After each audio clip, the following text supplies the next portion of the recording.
Hey, folks, welcome to Phantoms and Monsters Radio. Now, most of the people you're about to hear from did not set out to have an encounter. In many cases, the moment they stayed with them was not seeing something unusual, but realizing that whatever it was had already been present long before they noticed it. Now, this episode documents firsthand accounts in which patterns repeat across locations, witnesses, and time. Now, some of these cases appear unrelated until the details are placed side by side. Now, if you're new here to Phantoms Monsters Radio, we focus on witness testimony and recurring behavioral patterns rather than speculation. Now, follow the show to track these cases as they continue to develop. Now, people make certain assumptions about strange encounters. That they are rare, that they are isolated, and that they happen once. And if you're unlucky enough to experience one, you're done. But that assumption does not survive close examination. Now, over the years, I've received thousands of reports from witnesses who have insisted that what they encountered did not end when the moment passed. It returned, sometimes years later, sometimes miles away, and sometimes in different form entirely, but always with the sense of recognition as if whatever they encountered remembered them. Now, tonight's program is not about a single sighting, a single creature, or a single explanation. It's about patterns, about witnesses who experience more than one encounter across time, geography, and circumstance. People who did not go looking for answers, yet found themselves confronted again and again by something that refuses to stay confined to the memory. In many of these cases, the witnesses did everything we are told to do. They moved on. They stayed quiet. They tried to rationalize. Some dismissed their own experiences for years. And yet the encounters repeated, sometimes with frightening clarity and sometimes subtly, and sometimes years apart. That raises an uncomfortable question. If these experiences were merely mistakes, misperceptions, or imagination, why do they recur with such consistency? Why do different witnesses describe similar progressions? And why does the second encounter often feel more deliberate than the first? Tonight you'll hear 7 reports. I will not embellish them. I will not reinterpret them as I read them. And I will not tell you what to believe. What matters here is not belief, but recognition. Recognition of recurring elements, shared behaviors, and unresolved patterns that emerge when these accounts are placed side by side. Because if encounters repeat, then we are no longer dealing with random events. We're dealing with something that returns. And the question is not whether it exists. The question is why. Now, this first case, the following account was shared by a witness who relayed an experience their mother described to them. What matters here is not belief or interpretation, but continuality of perception and internal consistency across the event. Listen carefully to what is described as being seen, felt, and remembered, and separate those observations from the conclusions that were later drawn. Now, this witness tells me, hello, in 2007, my mother told me that she had been abducted by aliens. I was the only person she confided in about her experience because I was the only one who believed her. This is her incredible story. Now, at the time, we were living in Wyoming, Michigan. One night, around midnight, my mother awoke in a state of paralysis. She looked over and saw a dozen or so pairs of small, beady red eyes. Initially, she could only see their eyes. The rest of their bodies were nearly invisible, just discernible enough to distort the view behind them. She described how some of the creatures approached her and began poking her with their 3-fingered hands. One of them breathed in her ear, producing a sound typical of what movies portray aliens as making. Now, after that, the feeling of paralysis lifted, allowing her to get up and walk to the bathroom, hoping it was all just a dream. However, all 12 to 15 small creatures followed her, trailing from the bathroom to the kitchen and back to her bedroom. She noted that they never spoke throughout the episode, yet they continued to float behind her, remaining semi-transparent as she moved from room to room. Once she returned to her bedroom, she noticed a light in the backyard. Leaning over to see where the light was coming from, that's the last time she remembers until she woke up the next morning. She has no recollection of falling back to sleep. My mother has struggled with insomnia for years and has always found it difficult to fall asleep and stay asleep. Now, throughout the incident, she never lost sight of the creatures, but they were gone when she woke up the next day. Now, at the time, my sister shared a bed with my mother and was completely undisturbed throughout the whole event. My mother has no reason to fabricate such a story. In fact, it has led people to view her as if she were crazy. However, after researching the type of small humanoid she encountered, I discovered that many other abduction victims have reported similar experiences with semi-transparent creatures that have red eyes and are about the size of a small child.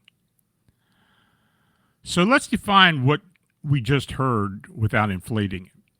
This account describes a nighttime experience marked by paralysis, the perception of multiple small semi-transparent figures, tactile sensation, and a clear break in memory at the end of the event. Those are the core elements. What matters here is that the experience unfolds in stages rather than flashes. The witness reports continuality of perception, movement through the home, and final loss of awareness. That structure is important, regardless of interpretation. Now, similar descriptions appear across many encounter reports, not only in modern alien abduction narratives, but also in the older folkloric and historical accounts involving small, indistinct beings observed during altered states of consciousness. That overlap provides context, not confirmation. Now, at this stage, the report establishes experience, not an explanation. It does not demonstrate repeated encounters by the same individual, but it does reflect a pattern of imagery and sensation that persists across time and cultures. This is the distinction we will keep returning to tonight. Pattern does not automatically equal cause, and familiarity does not equal intent.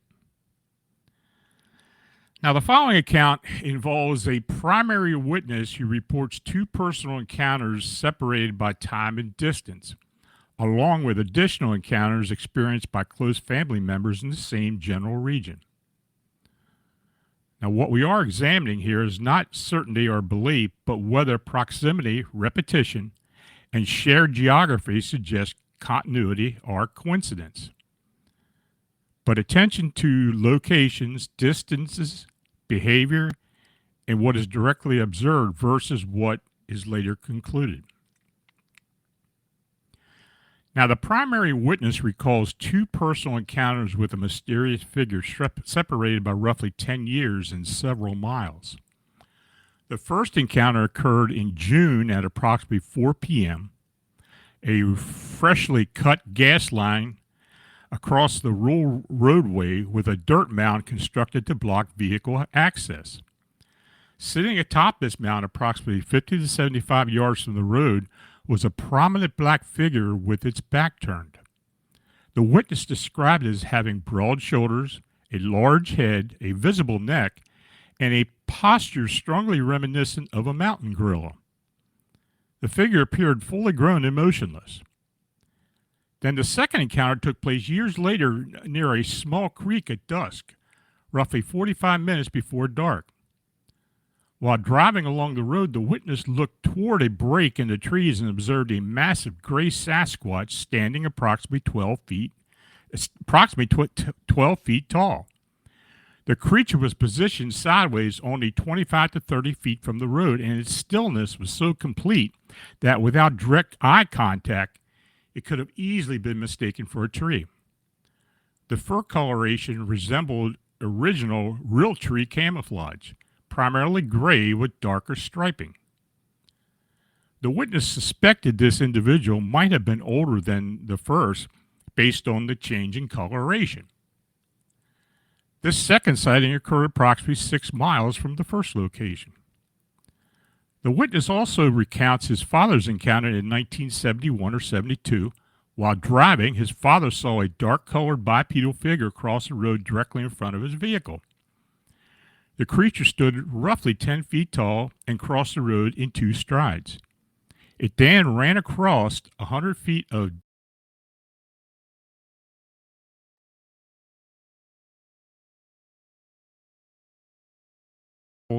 60 feet. By the time the driver reached the crossing point, the figure also had already entered the tree line on the opposite side. Now, at the time, Bigfoot was not a common topic of discussion. And the witness described confusion at seeing a man-like figure covered in shaggy hair. Later, others in the area reported similar sightings. Approximately 1.5 miles from that crossing, a woman living alone experienced a close-range encounter. Late at night, she heard what she believed to be raccoons disturbing her garbage cans. Armed with a .38 revolver, she opened her back door and immediately saw a dark fur-covered humanoid near the cans. Her porch stood 4 feet off the ground, and the being was at eye level with her from a distance of only 8 feet. In fear, she fired all 5 rounds into its chest. The creature yelled and fled into the woods, never to be seen again. Nobody was recovered, and no scavenger activity was observed in the area afterward. An earlier family incident involved the witness' uncle, aunt, and sister-in-law and her boyfriend. Now, late at night, after settling in for sleep, the uncle heard a noise outside the bedroom window. When he approached and looked near the glass, he realized something was looking back at him. He described seeing a man-like face at the window before it suddenly turned and ran. Believing someone was peeping, he alerted the others. The boyfriend, a large football player, chased the figure as it passed the back door. He caught up and attempted to tackle from behind, aiming for the shoulders. Instead, his arms closed around the creature's hair-covered waist. He slid down his leg and fell away as the creature continued into the woods. Now, afterward, the uncle inspected the area beneath the window and found nothing the figure could have stood on. The window was estimated to be 8 to 9 feet off the ground, suggesting that the being was at least that tall, possibly taller if it had not bent over.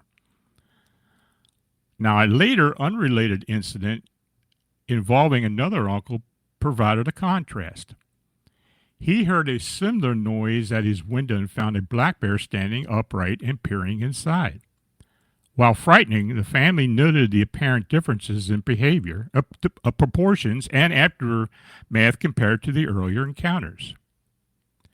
The witness concludes with a firm belief that Sasquatch is real and expresses skepticism that these beings are merely apes. In his view, they may represent a surviving relative of modern humans or Neanderthals that did not interbreed and vanish. Now, this report presents multiple sightings across decades involving different witnesses, similar descriptions, in a limited geographic area. That immediately raises the questions of pattern, but it does not resolve it. What stands out is consistency in size, posture, bipedal movement, and stillness, along with repeated descriptions of dark gray fur and rapid locomotion. These elements align with long-standing Sasquatch reports across North America. Now, at the same time, these encounters are independent events, recalled years later and filtered through memory. The belief that the same and related beings are involved is understandable, but it remains an inference rather than a demonstrable fact. Historically and folklorically, large man-like forest beings appear in indigenous traditions, early settler accounts, and modern eyewitness reports. That continuity defines the phenomenon culturally, not biologically. Now, at this stage, the account supports regional recurrence and descriptive similarity, but it does not establish identity, intent, or lineage. What it provides is another example of how certain environments continue to generate the same kind of encounter reports across time and across witnesses. Now, the following account comes from a witness described two encounters separated by decades, both involving the same unusual visual distortion and sound. Now, what matters here is not how the experience was labeled at different ages, but the continuity of perception across time, environment, and emotional response. Listen to what was observed, when it occurred, and how recognition emerged years later. Now, the witness states, "This is 100% true, and it's difficult for me to share because every time I try to tell someone about it, I get laughed at and accused of just trying to pull their leg. Recently, I came across an article about a woman who was hunting and saw an invisible and cloaked creature that she described as resembling the predator from the movie of the same name. I read her story and saw the picture she took of this predator, but personally, I think the image is just a combination of lens flare from the sun and the close-up of her face or something similar. However, I'm not dismissing her story. In fact, I can relate to it because I too have had a similar encounter, which prompted me to see if anyone else had encountered something like a predator in the woods. Now let me share my encounter. When I was 5 years old, I was playing at the edge of the woods behind my grandmother's house. I played there often, and my grandma kept an eye on me from the kitchen or living room, as the house had huge windows facing the woods. She would come out every once in a while to check on me. I was obsessed with digging in the dirt and collecting unusual rocks and arrowheads that littered the land where my grandmother lived. I should mention that this was the Midwest in Illinois, not too far from the Cahokia Mounds, so finding arrowheads was quite common. Now, that day, I remember picking a spot to dig. I had been out there for quite a while, and I had a pretty decent-sized hole going when something caught my eye up in the tree next to me. It was hard to explain, but it looked almost like a heat wave coming off the branch. I distinctly remember it was fall. I was wearing my pink jacket and thought my mom would be upset because I had dirt on the sleeves from digging. The ground was also covered with leaves. Now, as I stared at this heat wave, I realized it had a human shape. Now, at 5 years old, I wondered why there was an invisible man in the tree. I felt scared, but was unsure about what to do. Then it started moving and making a faint clicking sound. That's when I decided I shouldn't be seeing this, so I quickly ran back to the house. My grandmother noticed I was shaking, and I remember telling her that I had just seen an angel. Now, in my 5-year-old mind, I couldn't think of anything else it could have been. I had never heard of aliens, ghosts, or monsters, so to me, it had to be an angel. Now, fast forward to when I was about 12 years old. By this time, the encounter was far from my mind. I loved watching action in sci-fi movies. One day, my dad rented a movie called Predator. While watching it with him, I was terrified when the invisible and cloaked predator first appeared. All the memories from that day of digging in dirt came flooding back. I even asked my dad if the predator was real or if he knew of any animal or creature with cloaking ability that I didn't know about. He told me it was all fake. Back then, I didn't have access to the internet, so I once again pushed it out of my mind. Fast forward to around 2004. I was an adult with 3 small children. After recently separating from my husband, I moved with my kids to an apartment in the town next town over. Now, these apartments were all single-level duplexes, and there were 5 buildings in total. I lived in the last apartment of the buildings. Although the flats were considered in town, they were situated on the outskirts. Behind the buildings was a deep ditch separated from our backyard by a chain-link fence. On our side of the fence, there were about 6 or 7 trees. Now, if you followed the ditch a short distance, you would reach a small forest that eventually led to the countryside with larger forest and farmland beyond. I was a smoker, but didn't smoke in the apartment because of the kids, so I often stepped out in the back porch for a cigarette. One night, I was up late doing laundry after the kids had gone to bed. I decided to take a smoke break before heading to sleep. While on the porch, I began to hear a faint clicking sound. Since I had seen a groundhog in the ditch a few days earlier, I looked there, thinking it might have been out again. An outside light near the playground dimly lit the yard to the right of my porch, but I didn't turn on the porch light. I usually didn't if I was just going out for a quick smoke. Now, not seeing any groundhog or movement in the ditch, I continued smoking. The faint clicking noise persisted, and a slight movement drew my attention to the tree to the left of my porch. There it was, the exact invisible figure I had seen when I was 5. It was a distorted human shape, crouched on a branch with one arm wrapped around the tree trunk. I couldn't believe it. My thoughts raced. Is this really happening? Is this here to harm me, or seeing it all those years ago? Now, this account describes 2 encounters separated by nearly 20 years involving the same core elements: a humanoid shape defined by visual distortion rather than solidity, a faint clicking sound, arboreal positioning, and immediate fear upon recognition. Now, what is notable is not the later association with popular media, but the original childhood experience predates culture exposure to cloaked entities. The later encounter did not introduce new features, it reinforced the original perception. Now, reports of invisible or partially cloaked humanoid figures appear sporadically in modern encounter literature and more broadly in older accounts of forest beings, watchers in the trees, or entities perceived as distortions of light rather than physical forms. Now, these parallels provide context, not explanation. Now, at this stage, the report supports continuity rather than intent or identity. It does not establish what the phenomenon is. It only shows that the witness recognized the same form under different life conditions decades apart. This is the central issue for tonight's discussion. when recognition precedes explanation. The repetition occurs without escalation. What does that tell us about the nature of the experience itself? Now, before we talk about the following report, if you're enjoying tonight's presentation and want to hear more stories like this, don't forget to hit the like button and subscribe to Phantoms and Monsters Radio. It really helps us to reach more people who are searching for answers about the unexplained.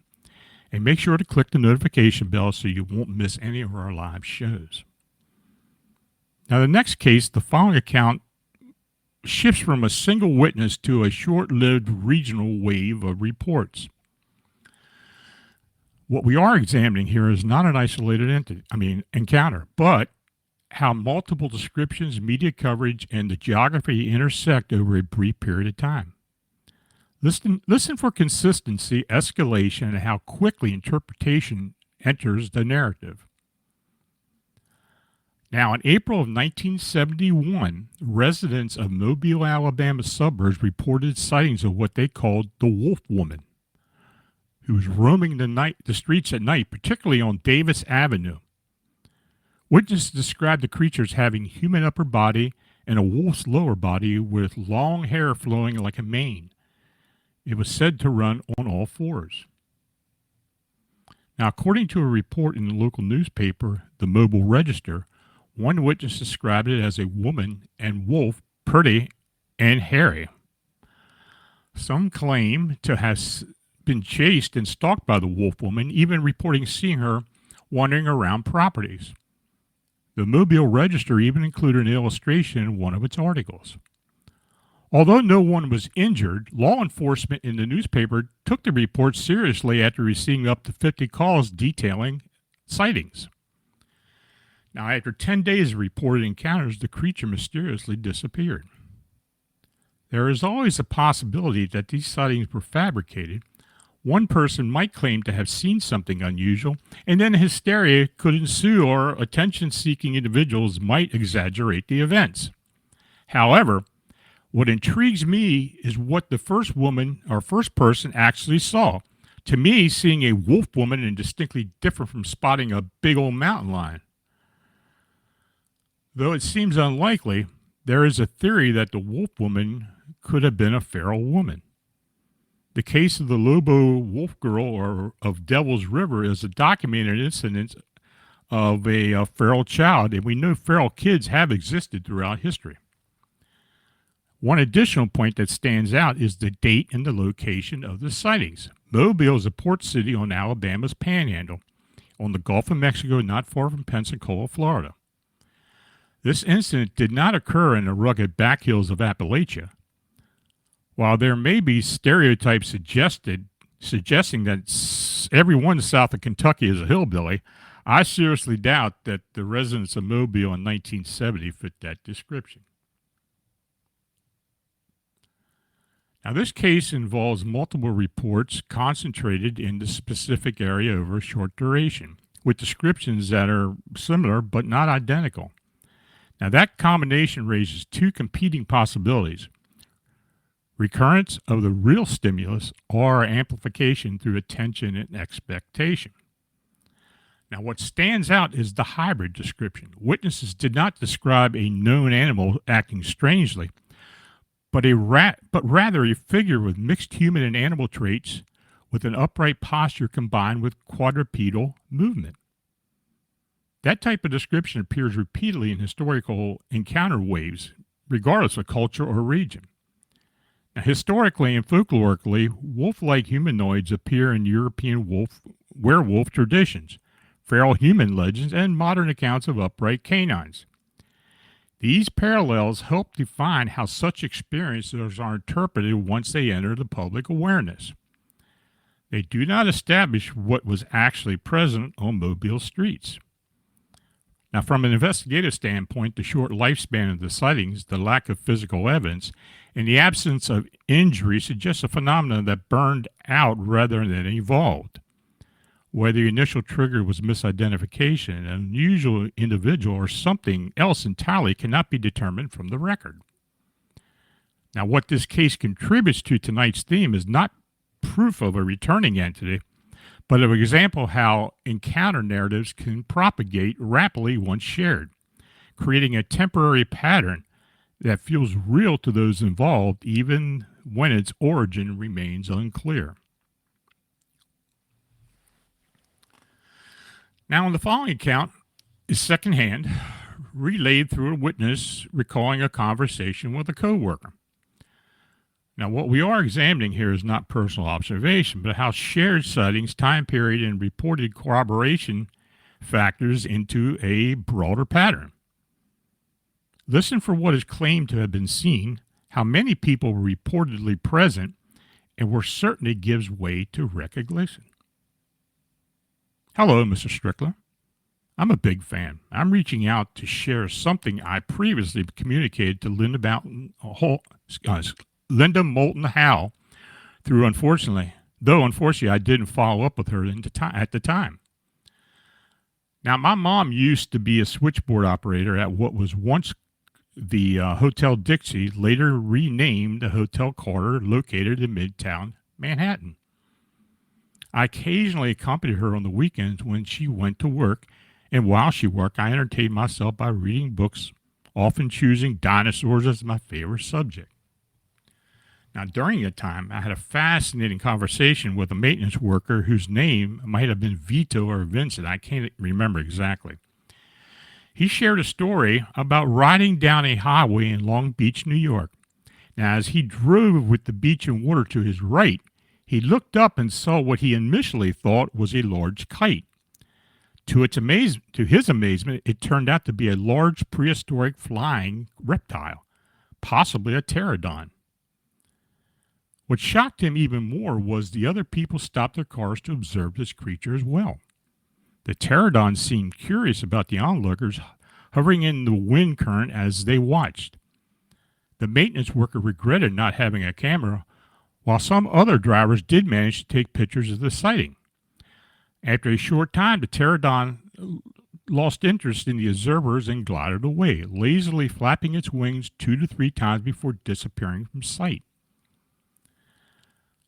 What's truly amazing about this incident is that Linda Moulton Howe reported another sighting of the same creature a few months to a year later. I also mentioned this alleged sighting to Jonathan Whitcomb, clarifying that although I didn't personally witness it, my mother's co-worker did, and this occurred during the late 1970s. So this report is one step removed from direct observation, which immediately places limits on what can be concluded. The core elements include a large flying creature resembling a prehistoric reptile, multiple motorists stopping to observe it, and the claim that the photographs were taken, though none are present here. Now, sightings of large pterosaur-like flying creatures have appeared intermittently in modern reports, particularly from the mid to late 20th century. These accounts often include gliding flight, minimal wing beats, and observers initially mistaking the figure for a kite, bird, or aircraft. The similarity defines a descriptive pattern, not confirmation. Now, from an investigative standpoint, the absence of first-hand testimony, physical evidence, or recovered imagery keeps this account in the category of reported observations rather than documented events. The mention of an additional sighting reported elsewhere adds interest, but does not independently verify the case. What this report contributes to tonight's discussion is an example of how encounter narratives persist through retelling, especially when tied to recognizable forms and the belief that others also witness the event. It illustrates how repetition across sources can suggest continuity even when direct evidence remains out of reach.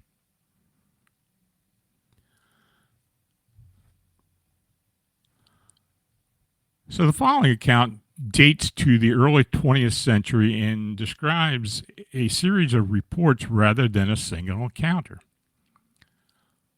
What we are examining here is not modern interpretation, but how repeated sightings, pursuit behavior, and escalation were documented long before the contemporary cryptid language existed. Listen for behavior, movement, and how witnesses reacted to the events unfolded over time. Now, the first incident occurred in Grayson County, Texas in September 1904. A group of hunters observed a strange man exhibiting horse-like behavior, which was later reported by others in the area. Nearly a year ago, a resident living along the riverfront near Preston was stirred by appearance of a peculiar being in human form. When discovered by a party of hunters, the figure was on all fours, pawing and neighing like a horse. The hunters' attention was first drawn to what they took to be a whinnying of a startled horse in the undergrowth. Now, as they approached, the strange being ran off on its hands and feet. However, the hunters quickly caught up, prompting the being to stand up.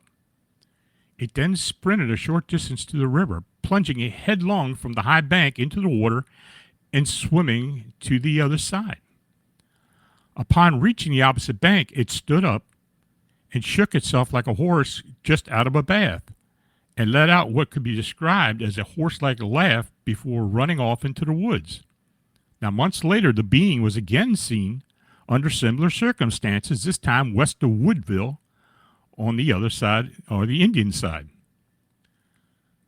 Recently, a man was observed crawling across the road in plain view of several people near where the horseman was first seen, but it disappeared before he could be pursued.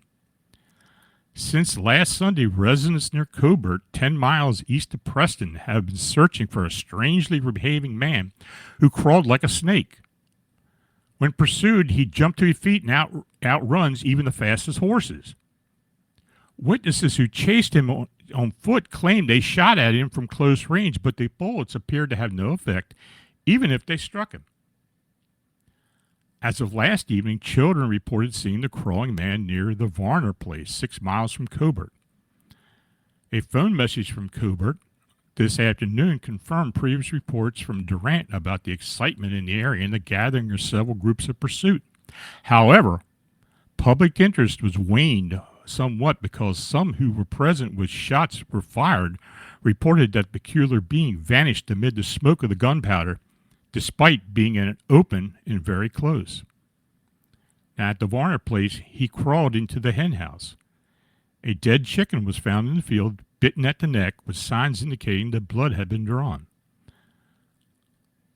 Though enthusiasm has diminished somewhat, the residents of the Varner neighborhood are preparing for another major round this afternoon and tonight. Now, this case involves multiple sightings over an extended period, reported by several or different witnesses within a confined region. The descriptions emphasize abnormal locomotion, rapid speed, apparent resistance to injury, and sudden disappearance. What stands out is the behavioral focus. Witnesses consistently describe the figure crawling or moving on all fours, abruptly transitioning to upright movement and displaying speed beyond what observers believe to be humanly possible. These are observations, not conclusions. Historically and folklorically, similar accounts appear in 19th and early 20th century newspapers that often framed as wild men, feral humans, or unidentified prowlers before modern cryptid terminology emerged. That context shows how some or such encounters are recorded before cultural expectations were shaped by later media.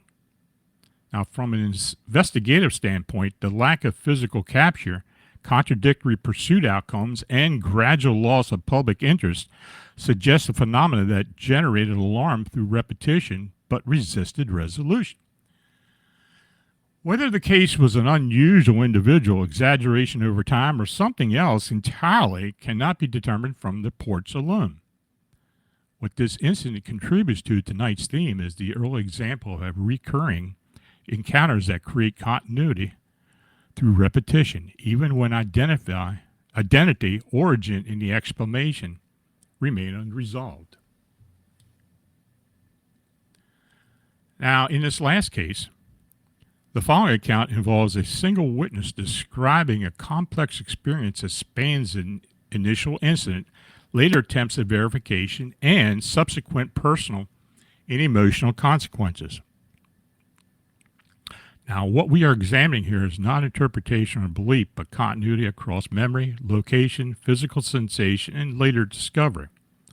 Listen carefully for what is directly experienced, what is later recalled, and where uncertainty remains. Now, in 2008, the witness states, I encountered two men who flashed me with a device while I was parked beside the Klamath River in California. They pulled up behind my Jeep and pointed the device over the river, then moved alongside my vehicle and flashed it at me. I passed out. When I woke up, they were on a bridge flashing the device out over the river again. I ended up driving over the bridge and back to Crescent City, where I checked into a motel. My left eye and face were badly burned. I couldn't swallow water or eat food for at least 24 hours, and I struggled to sleep. The next day, I drove back to Portland, Oregon. I didn't tell many people about the incident, even though I had been working on a novel that I couldn't finish, a novel centered around a similar paranormal topic. In 2018, I returned to try to find the bridge. Now, to my surprise, there was no bridge in the area. Eventually, my girlfriend discovered that the bridge had existed there, but it washed out in 1964. Now, when I saw pictures of the bridge, I collapsed, and my face and my back of my head started to tingle. The left side of my face went numb for a few minutes. We returned to our hotel and drove back later. A man resembling the two who had flashed me was parked in the front of the bridge memorial. I kept driving and didn't stop. He followed us in his white van for about 2 miles before disappearing. He must have turned around as the road wound through a curvy forest, making it easy to do so. The man's van vanished right near a graveyard. Witnesses, some of whom were well known, claimed to have seen giant figures walking along the river in the area. However, I never saw any giant beings either time I visited. I did speak with several people who reported seeing a giant cowboy in the area at dusk. Now, additionally, a local Native American who camps on his land nearby claimed to have seen the giant Bigfoot by the river. So in 2014, I underwent hypnosis to recall the events in greater detail. The hypnotist was professionally licensed in ultra-depth hypnosis. Now, during the session, my memories of the event were just a standard alien abduction. The two men and their car did not feature in my hypnotic recollections. The sessions were recorded. Now, I shared the recordings with friends, and a few times these friends experienced serious misfortune afterwards. The most dramatic incident was when my girlfriend got into a near-fatal car accident the same night she watched the videos of my hypnosis sessions. The accident occurred on her way home next to a large electrical relay station dozens of miles from my house and occurred at night. In 2018, I shared my story with local Native Americans. Now, the wives of the tribal elders from the nearby tribe were very interested and wanted to take me out to lunch to hear more, but I had to leave to return to Portland for work. Their interest in my story was intense, and I wondered why. Now, after my mom passed away, my girlfriend found her diary. In it, my mom had written about visiting a trail close to where my experiences occurred. She noted strange sounds during their hike. For her to write that, there must have been more to it. She never exaggerated about such matters. I was shocked to find out that my mom had visited the same area a few months after my experience in 2008. I told my dad about it, and they made a special trip to the location. I questioned their motivations. Was it just the area's beauty, or was it something more? Now, there is more to the story, but this is enough for now. I'm choosing not to reveal the bridge's location. I still might write my experiences into a book. At the time of the 2008 incident, I lived in Portland, Oregon. I had delayed writing it all down because I feel fearful. Each time I start, my supernatural instincts tell me to be cautious. I avoid any supernatural influences in my life, and I do not want any contact with spirits. Moving out of Portland helped. After I put my house up for sale, I discovered it had a high radon level, so it's fortunate I moved. I believe radon radon can increase supernatural activity. Some may argue that my experiences were hallucinations, but I know they weren't, and there were too many witnesses. I have had many girlfriends over the past 13 years, with two of them living with me. The second one, who moved in with me, ended up physically abusing me, but I won't delve into that. It's just too painful. I will say that AI on dating platforms like Match.com can potentially link people in unexpected ways.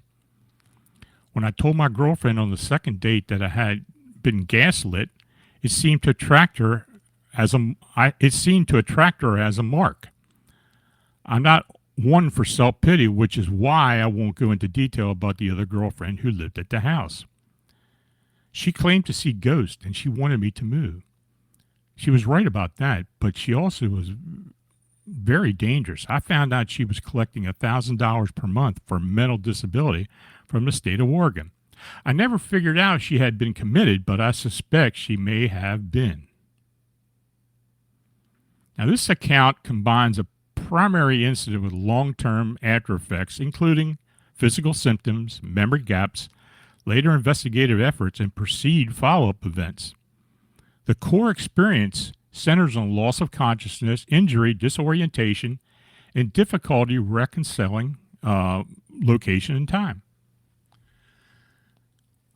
What complicates this report is the layering of information for many years. The original event is later reinterpreted through hypnosis, return visits, third-party stories, and family discoveries. Each layer adds context, but it also distance from the initial observation.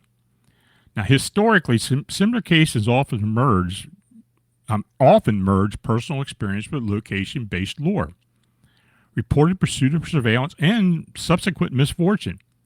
These elements are common in long-duration encounter narratives, regardless of the phenomenon proposed. Now, from an investigative standpoint, the absence of independent documentation, the reliance on recovered memory, and the accumulation of coincidental or emotionally charged events make firm conclusions impossible. What can be said is that this witness experienced an event that perceived as real, disruptive, and unresolved, and its meaning evolved over time rather than becoming clear. For tonight's theme, this report illustrates how a single encounter can echo forward, creating a sense of continuity, not through repetition of the event itself, but through lasting impact, reinterpretation, and personal consequence.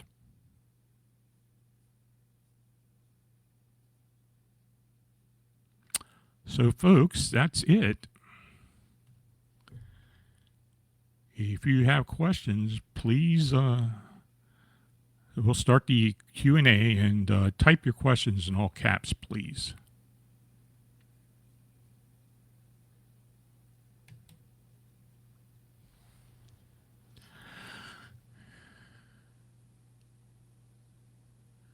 Analogic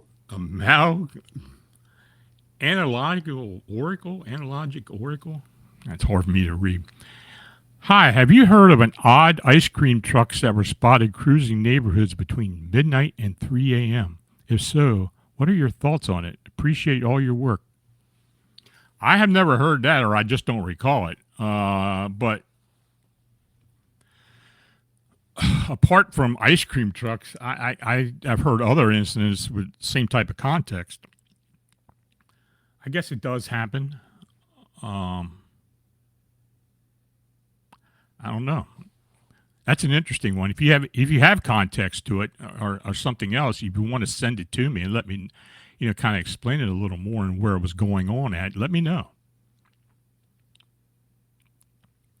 Paranormalism Net. Have you had many reports of repeated encounters with beings that also come into your dreams? Yes, I have. Especially related to alien encounters or other encounters, especially in bedrooms or in a home.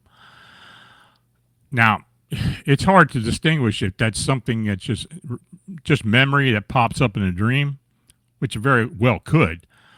I myself don't remember dreams. I don't know why. Most of my life I've not been able to recall dreams for the most part. But that may very well be the case here. Real Truth Ken, are you going to be the next cable star? I would have to get cable if you do. Well, I hope so, but we'll see. We're working on it. I don't know to the extent that that's going to be realized, but we are doing some things. And where I'm a writer and producer now for the network or the production company I'm going to be involved with. So we're going to try to get it out there, but we'll see what happens. You'll be the first to know. All of you will be. Dagnammit, are crawlers becoming more widespread? I read a story where someone's seen 50 of them in one area in the outskirts of Memphis, Tennessee. I don't know if they're becoming more prevalent, but there are enough of them out there to, where people are actually coming forward to talk about them. I don't know if this is a phenomenon that's been going on for a long time or in certain degrees. When I wrote the book Meme Humanoids, there's a few older reports in there and another phenomenon that may very well be related. So I don't know. It's hard for me to tell because I get a range of stories from lots of different periods. But as far as recent sightings, I can't really say that it's something that's becoming more prevalent. That's all I can say at this point.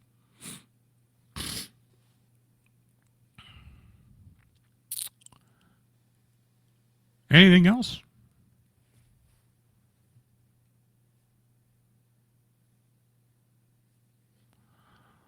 Okay, well,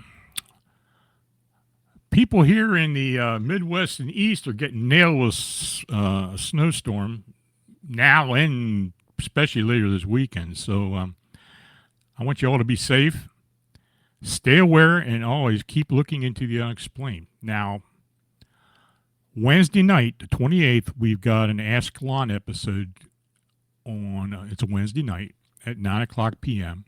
If you're a member of Fams Monsters Radio, this is for you because it's just for members. So keep that in mind. Hope to see you all there. Ask questions, ask anything you want, and we'll go forward and we'll talk about it and try to get some answers. So have a great weekend. Don't overexert yourself shoveling the snow. And have a good night. We'll talk later.